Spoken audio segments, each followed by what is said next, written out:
Today we are dealing with microeconomics. ഇപ്പോൾ first some micro എക്കണോമിക്സിലെ first module വരുന്ന ടോപ്പിക്കുകളാണ് മൈക്രോ എക്കണോമിക്സ് മാക്രോ എക്കണോമിക്സ് അതിൻ്റെ ഡിഫറൻസ് എന്ന് പറയുന്നത്.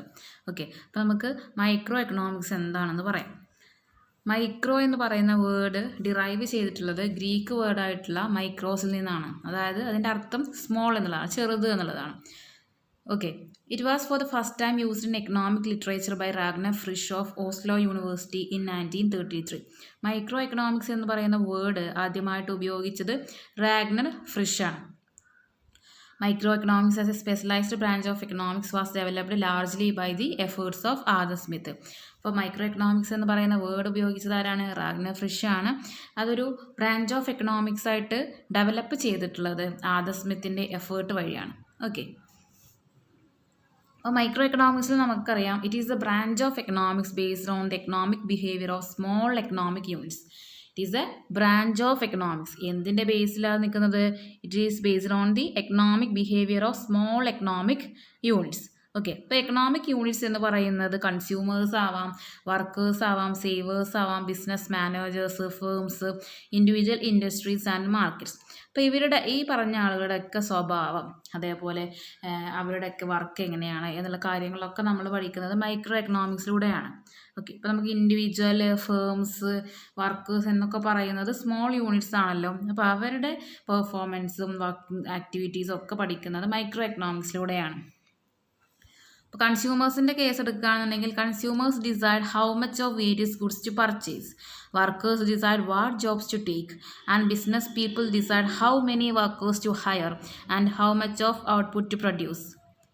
So microeconomics encompasses the factors that influence these choices and the way these innumerable small decisions merge to determine the workings of the entire economy.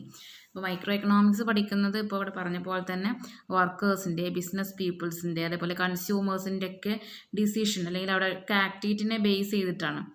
Okay, അപ്പോൾ അവരെക്കുറിച്ച് പഠിക്കുമ്പോൾ ആ ഒരു കാര്യങ്ങളെല്ലാം നമുക്ക് എന്തിനെക്കുറിച്ച് മനസ്സിലാക്കാൻ ഉപയോഗിക്കാൻ പറ്റും?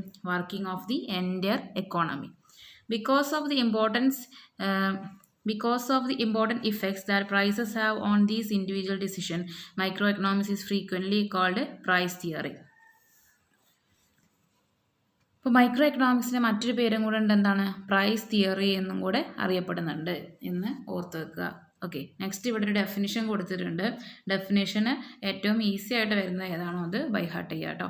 According to Gardner Ackley, micro economics deals with the division of total output among industries, products and firms and allocation of resources among competition groups.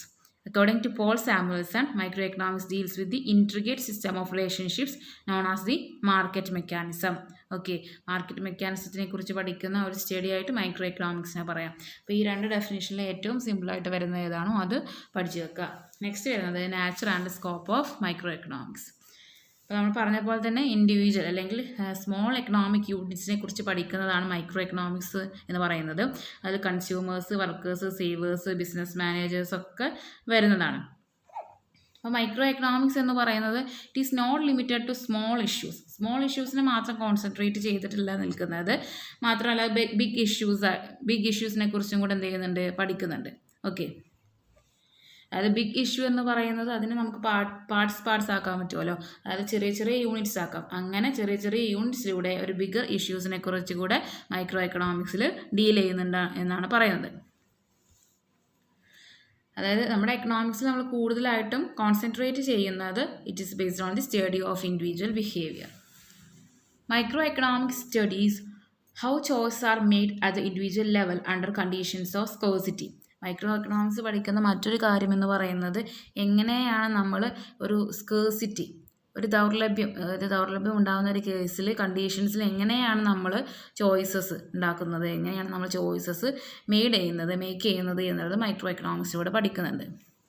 If there was no scarcity there would be no need to make choices. Scarcity ഇല്ല എന്നുണ്ടെങ്കിൽ നമുക്ക് ചോയ്സസിൻ്റെ ആവശ്യമില്ല. Choice must be made from among alternatives. If there are no alternatives available then the freedom to choose has little meaning.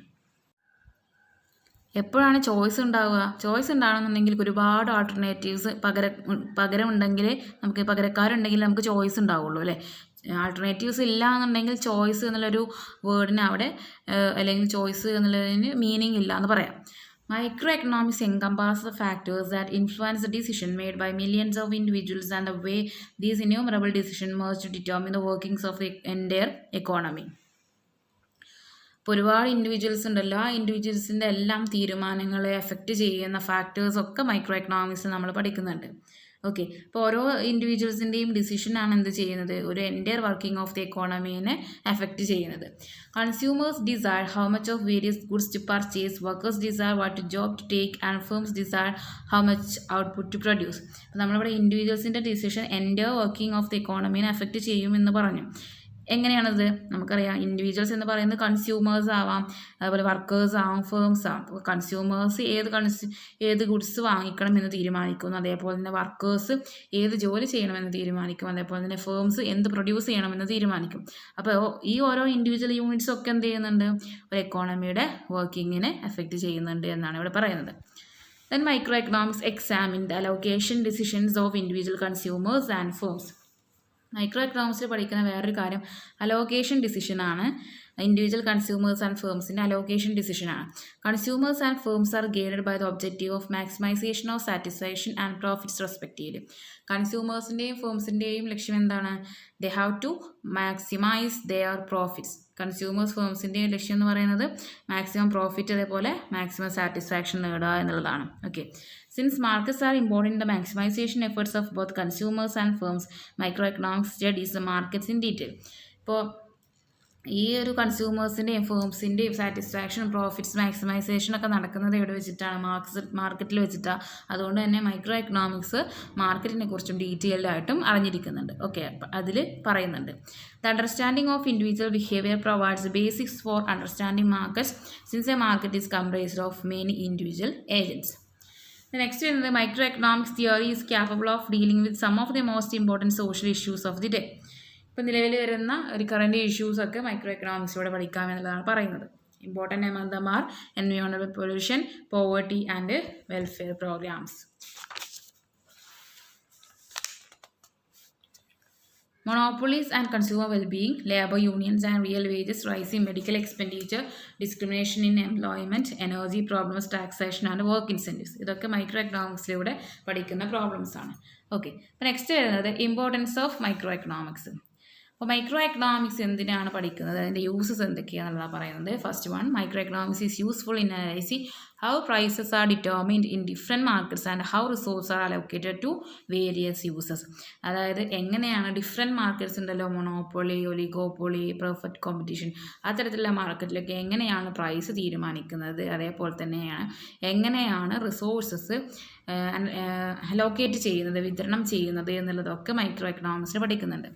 The microeconomic theory can be used as basis for conditional predictions. For example, if the demand curve is negatively sloped and supply curve is positively sloped, then a price rising above the equilibrium price will create a surplus on the market.